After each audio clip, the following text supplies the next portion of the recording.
Memory is a curious labyrinth. Sometimes, certain places are seared into our memories, not for what they were, but for the shadow of what we felt there. For me, that shadow is projected onto a house. Andres' house. We moved before he started 5th grade, and now I know that house is empty. Lucky for me, perhaps. Because there was something there, something I never knew I was, and honestly, a part of me prefers it to stay that way. I'd known Andres since we were crawling. We were inseparable, close confidants, the best friends childhood could forge. We spent countless nights together. Impromptu sleepovers, excuses to avoid homework, or simply the desire to share the night under the same roof. Their house was bought after his grandmother passed away. It was large, strange for a single floor, with rooms that seemed to stretch on endlessly. As you crossed the threshold, you were greeted by a long, seemingly endless hallway, about 6 or 7.5 meters long for a child. To the left, the study, our nighttime refuge. To the right, a closed door, the former guest room, now a dark storage room for forgotten junk. Andres had already experienced things. Whispers in the night, the constant feeling of being watched, noises that had no explanation. I was skeptical, of course, until I experienced it firsthand. I remember one day. We were in his mother's office, across the street. A busy day, but necessity called. I asked permission to use the bathroom in his house. He politely gave me the keys. I was a skittish kid, I admit. The idea of crossing the street and entering that house alone was already making me uneasy. I was there, alone in the bathroom, doing my thing. And then, the fan suddenly turned on. Alone. The noise broke the silence, like thunder. I didn't do it twice, I ran out of there, as if the devil himself were chasing me. A few years later, in 2014, a strange curiosity invaded me. I wanted to see more. I wanted to understand those chills Andres described. And from that year until the end of 2015, the house did not disappoint. We slept in the studio. The recliners were our kingdom. Andres would fall asleep in minutes, while I struggled with the darkness and my own thoughts. The armchairs were pressed against the wall, offering a direct view of the rest of the studio, the dining room, and the kitchen. The kitchen was connected to another room.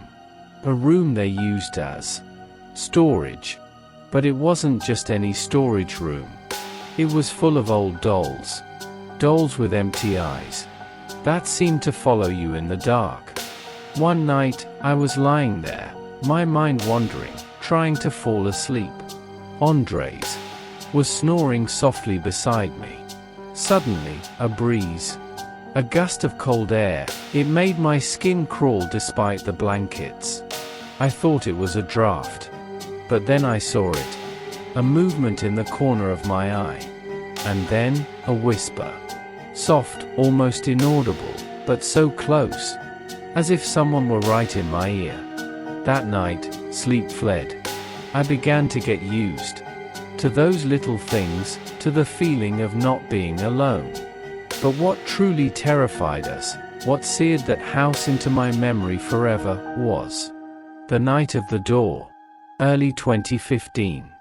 Andres and I were playing Halo 4 in the study. Thirsty, we went to the kitchen for refreshments. We closed the door on the way out. But when we came back, it was wide open. We ignored it, closed it again, and continued playing. Hours later, we decided it was time to sleep. We turned off the console and crawled into his bed. It was large, so we slept on opposite ends. About 30 minutes passed. Andres was already fast asleep. I was about to surrender to sleep when another creak.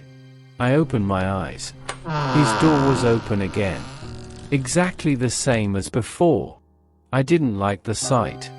The dark hallway felt like an abyss swallowing the house. I got up, trembling slightly, and closed it. I went back to bed, trying to calm my racing heart. But it wasn't long. 10 minutes, maybe. And there it was again. The slow, deliberate creak of the door opening. This time, fear paralyzed me. For the rest of the night, I heard only that. The creak. Again. And again. As if something was playing with us, testing our limits. Every sound was a twang of terror in the darkness. The feeling of not being alone had transformed into the certainty that something was watching us, something that delighted in our fear. I didn't sleep another second. Every creak was a reminder that something invisible was there, waiting on the other side of the door. I wasn't surprised when I called my mother at dawn, asking her to pick me up. I wasn't going to risk spending another minute in that house. The sunlight didn't dispel the feeling of unease, it only dimmed it slightly. From experience, I learned that night not to mess with what I don't understand. Sometimes, curiosity comes at too high a price.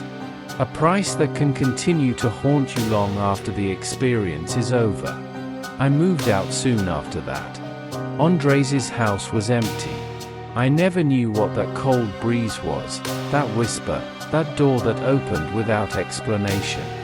And even though now, the house is empty again, sometimes, in the stillness of the night, I still hear that creaking in my mind. What was it? What did it want? Maybe I'll never know. And maybe some doors, they're better left closed forever. Because sometimes, what's hiding behind haunts you long after you've fled.